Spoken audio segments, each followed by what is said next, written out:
We all experience stress, but leaving it unchecked can lead to burnout and depression. Once you say, okay, I'm stressed, I'm overwhelmed, now you got to figure out how do you release that, right? And Dr. Chevelta Smith knows what it's like to have a lot of stress to release. I'm OBGYN and a COVID-19 frontline worker, also a mom and a wife of almost 29 years. She's also a motivational speaker, pastor, and author of the new book, Let's Rest, an ode to COVID-19 frontliners and medical professionals, and a tool for them to help cope with stress. And this is a resource for everybody right now. Because no matter what your profession or age, we all can use a little rest right now. Let's Rest, the acronym stands for Release Emotion and Stress Together. So first, you release. I think release in the sense of letting go.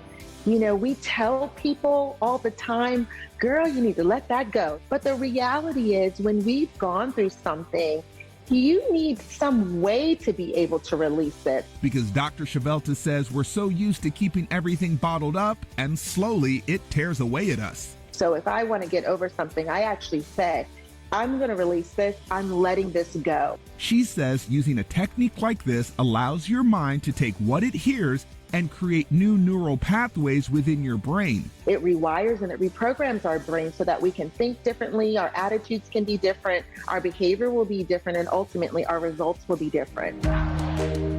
Next, it's all about emotion. How am I feeling right this moment? And then let me sit back and say, how am I feeling overall in my life? Because like our car's gas tank, if you don't constantly check it, you might run out of fuel. And it's the same thing with our emotions. Checking in daily allows you to know when your emotions are getting depleted and you need to take on less instead of more. You're going to run out of gas or fuel, whatever you need to, recharge yourself, renew yourself.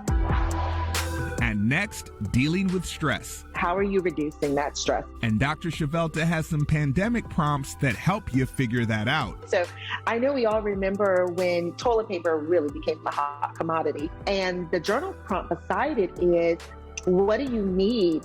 But it's finding that it's unavailable. And finding out what's missing can help you figure out what you actually need.